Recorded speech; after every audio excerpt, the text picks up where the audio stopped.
Behind the সিনও তো দেখা দরকার, যে কত কষ্ট করে এরকম জড়িয়ে পেঁচিয়ে যায়। গরমে হাত জ্বলে যায়, কারণ ঠান্ডায় হাত জ্বলে যাচ্ছে। Hello guys, welcome back to my channel বিজয়ী। কেমন আছো তোমরা সবাই? হ্যাঁ, অনেকদিন পর আমি আবার আজকে ব্লগ করছি। কি করব, কিছু করার নেই, একটু ব্যস্ত হয়ে পড়েছি এদিকে। আর যারা তোমরা আমার ব্লগের জন্য অপেক্ষা করো, ব্লগ দেখতে চাও, তাদের কাছে আমি ক্ষমা চেয়ে নিচ্ছি যে আমি অনেক দিন ধরে ব্লগ কন্টিনিউ করতে পারছি না বলে। এই জন্যই আমি চেষ্টা করি যে শর্টসের মাধ্যমে হলেও তোমাদের সাথে যেন একটু কানেক্টেড থাকতে পারি। দ্যাটস ওয়াই আমি যখন টাইম পাই না, আমি শর্টসগুলো, মিনি ব্লগসগুলো দেওয়ার চেষ্টা করি। তোমরা অবশ্যই যেন আমার সাথে ডিট্যাচ হয়ে যেও না, তোমরা থেকো। আমি যেমন যেমন টাইম পাবো আমি ব্লগের মধ্যে থাকার চেষ্টা করব। আমার ব্লগ একান্তই প্রিয় জিনিস। আমি অনেক দিন ধরে ব্লগ করি, অনেক ভালোবেসে ব্লগ করি, কিন্তু কি করব, আমি আর একটা প্রফেশনের সাথেও যুক্ত, তো এই জন্য আমি একটু টাইমটা কম দিতে পারি এখানে। আমি টিচিং প্রফেশনের সাথে আছি, তো এই পড়ানো থাকে, প্রাইভেট টিউশনসগুলো থাকে। তোমরা কেমন আছো গরমের মধ্যে? প্রচণ্ড বাজে একটা গরম পড়েছে, জাস্ট অবস্থা খারাপ হয়ে যাচ্ছে। আর আমাকে যেহেতু বেরোতে হয় রোদের মধ্যে, শরীরও ঠিক থাকছে না, রোদের মধ্যে বেরিয়ে বেরিয়ে অবস্থা পুরো খারাপ হয়ে গেছে। তো তোমরাও একটু সাবধানে থেকো, চেষ্টা করো যাতে ঘরের মধ্যে থাকার, খুব একটা ইম্পর্টেন্ট কাজ না হলে, আমার মতো খুব দরকারি কাজ না হলে বেরিও না, কারণ প্রচণ্ড টেম্পারেচার বাইরে। ভালো থেকো তোমরা। আর আজকে ব্লগটা দেখো, আমি তোমাদের জন্য আজকে ব্লগ করছি, তোমাদের জন্য, আমার নিজে ভালো লাগার জন্য। ব্লগের সাথে থেকো, পাশে থেকো, আমার পাশে থেকো। যারা আমার চ্যানেলে নতুন, প্লিজ প্লিজ আমার সাথে কানেক্টেড থাকার জন্য আমার চ্যানেলটাকে সাবস্ক্রাইব করে দিও। তো আজকের ব্লগটা দেখো, আই হোপ তোমাদের আজকের ব্লগটা দেখতে খুব ভালো লাগবে। আজকের ব্রেকফাস্ট ছোলার তরকারি আর পরোটা। এখন ব্রেকফাস্টটা করব, ব্রেকফাস্ট করে রেডি টেডি হয়ে আবার আমাকে এখন পড়াতে ছুটতে হবে। আমার ব্লগে তোমরা বেশিরভাগই আমার এই ওয়ার্ডটা শুনবে, পড়ানো পড়ানো পড়ানো পড়ানো, কারণ পড়ানোই থাকে, যার জন্য এত ব্যস্ত থাকি। বাই দ্য ওয়ে, আমার মা খুব ভালো রান্না করে, স্পেশালি এই ছোলা তরকারি, কাবলি ছোলা, দুর্দান্ত দুর্দান্ত রান্না করে। যে একবার খাবে মানে সে আবার ওই তরকারিটা খাওয়ার জন্য আবার রিকোয়েস্ট করবেই। তো এখন খেয়ে আমাকে আবার বেরোতে হবে, দ্যাটস ওয়াই একটু তাড়াতাড়ি খেয়ে নিই খাবারটা। পাশের বাড়িতে ওই কি বলে ইলেকট্রিসিটির কাজ হচ্ছে, এই জন্য এত আওয়াজ, প্রচণ্ড আওয়াজ। তো যাই হোক, তোমাদের সাথে ভাবলাম একটা জিনিস শেয়ার করি। এখন আমি পড়িয়ে আসলাম, মা কিছু চাল ভিজিয়ে রেখে গেছিলো, চালগুলো আমি এখন ভাত করার জন্য চালগুলো আলাদা করছিলাম। তখনই ভাবলাম তোমাদের সাথে এই আইডিয়াটা শেয়ার করি। এই জলটা যেটা আমরা ফেলেই দিই, ম্যাক্সিমাম মানে কি ফেলেই দিই, এটা আমাদের আর কোনো কাজে লাগে না, আমাদের মনে হয়। এটা ফেলে না দিয়ে এর থেকে অনেক অনেক অনেক কিছু করা যায়। স্কিন, হেয়ার দুটোর জন্যই এই রাইস ওয়াটারটা ভীষণ উপকারী, ভীষণ। তো আমি এটা কালেক্ট করে নিয়েছি এভাবে বাটির মধ্যে, আর চালটা আমি ওভেনে বসিয়ে দিয়েছি। কিছুক্ষণের মধ্যেই ওটা হয়ে যাবে রেডি। মা অফিসে গেছে, মায়ের আসার টাইম হয়ে গেছে। আর এটা আমি এখন কি করব, এটা আমি ফ্রিজের মধ্যে আইস কিউবস বানাবো। আর আইস কিউবস বানানোর পর, এই যে রোদ থেকে আসার পর বা যে কোনো টাইম, এখন তো গরমকাল, কোনো সমস্যা হবে না, বরঞ্চ আরও ভালো লাগবে ফেসের মধ্যে সেই আইস কিউবগুলো অ্যাপ্লাই করতে। তো সেটা আইস কিউব করে নিয়ে তোমরা যদি মুখে অ্যাপ্লাই করো, তো সেটা কি বলবো, অনেক দামি দামি স্কিন প্রোডাক্টের থেকে এটা অনেক ভালো কাজ করে। এর মধ্যে প্রচুর অ্যান্টি এজিং ইনগ্রেডিয়েন্টস থাকে। সো রাইস ওয়াটার বলে শেষ করতে পারবো না এটা আমাদের স্কিনের পক্ষে কতটা উপকারী। আর শুধু স্কিন না, আমি তো বললাম চুলের পক্ষেও ভীষণ ভালো। তোমরা শ্যাম্পুর পর এই জলটাই লাস্টে অ্যাপ্লাই করে নিতে পারো, এতে চুলের পক্ষেও ভীষণ ভালো। তো যাই হোক, আমি এই রাইস ওয়াটারটাকে এখন জমতে দেবো, একটু ফেস অ্যাপ্লাই করব। তো তার জন্য তো মোল্ড দরকার, কিন্তু আমার কাছে আমাদের যে মোল্ডটা আছে ওর মধ্যে আইস অলরেডি জমে আছে, ওর জন্য জায়গা নেই। আমি এই জন্য দুটো কাপ জোগাড় করেছি, যেটা থাকে আমাদের বাড়িতে কোনো বাই চান্স দরকার হয়। কদিন আগে ওই দিদার কাজ গেল, তো সেখানে এই কাপসগুলো অনেক বেঁচে গেছে। তো এই এইটাকে আমি আজকে আইস মোল্ড সে ব্যবহার করব, এর মধ্যে আইস জমাবো, তারপর আমি পরে এটাকে অ্যাপ্লাই করব। সারাদিন এখানে থাকতে পারলে ভালো হতো। মা অফিস থেকে চলে এসেছে আর রেডি হয়ে বসেছে। কিসের জন্য বসেছে বলো? চুলে কালার করব। এই যে চুলে কালার করা হবে, এটা হচ্ছে গার্নিয়ারের। চুলের অবস্থা দেখো কি অবস্থা, ক্যামেরা দেখা যাচ্ছে না, সব চুলে পাক ধরে গেছে। এই তো এবার দেখা যাচ্ছে। লাস্ট কালার করেছিল কবে? 6 মাস, হ্যাঁ অনেক দিন হয়ে গেল।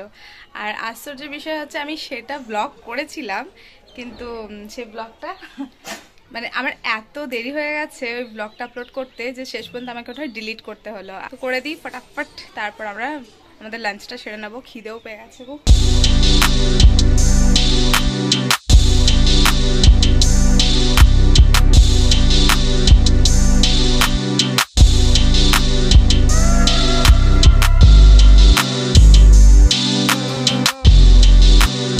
মায়ের চুল ডাই করা হয়ে গেছে।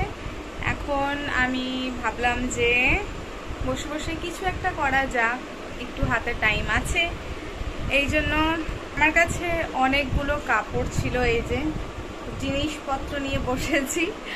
আর হচ্ছে ওয়েস্ট কাপড়, আর এই কাপড়গুলো আমাকে আমার মাসি দিয়েছে। আমি হঠাৎ করে মাথায় একদিন আইডিয়া এলো, ওই অনুষ্ঠানের জন্য কাপড়ের নেকলেস দরকার ছিল, তো সেইখান থেকে আমার মাথায় আইডিয়া এলো যে এমনি বাড়িতে যে ওয়েস্ট কাপড়গুলো আমরা ফেলে দিই সেখান থেকে তো বানানোই যায়, ওটাও কাপড়ের এটাও কাপড়ের।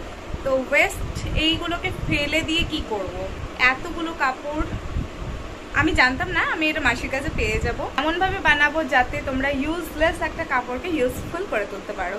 এটা আমাদের একটা রিসাইকেল হয়ে যাবে, ফেলতেও হবে না, আবার কাজেও লেগে যাবে। সুন্দর একটা নেকলেস তৈরি করে তোমাদেরকে দেখাবো। এইটুকুনি করতে আমার পুরো 1 ঘন্টা টাইম লেগে গেল। এই যে এখনো বাকি আছে, মাত্র হাফ কাজ হয়েছে, এখনো হাফ কাজ বাকি আছে। তো আমি এটা পুরো করি, তারপর তোমাদেরকে দেখাবো কেমন হয়েছে। তোমরা তো শুধু শর্টসেই দেখবে নেকলেস বানানো, কিন্তু বিহাইন্ড দ্য সিনও তো দেখা দরকার, যে কত কষ্ট করে এরকম জড়িয়ে পেঁচিয়ে যায়, এগুলোকে আবার ছাড়াতে হয়। আমি গত 1.5 ঘন্টা ধরে আমি এই নেকলেসটা বানাচ্ছি।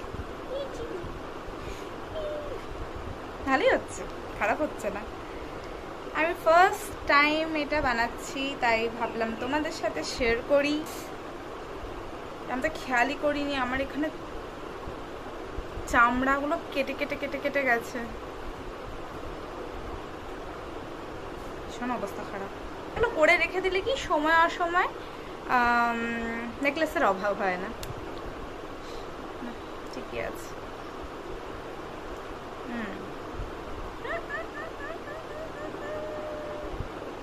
কেমন হচ্ছে জানাবে অবশ্যই। এরকম পড়ে রয়েছে, কিছুটা থাকুক। এইভাবে বসেছি আমি আমার সেটআপ নিয়ে। এখন একটু ওয়াটার ব্রেক, অনেকক্ষণ ধরে বসে আছি, জল তেষ্টা পেয়েছে।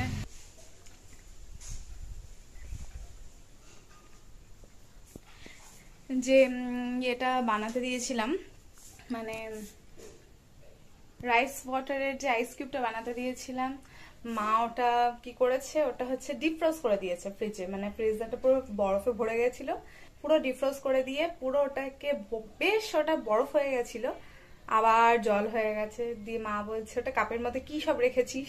ওটা কি সব না, ওটা রাইস ওয়াটার রেখেছিলাম।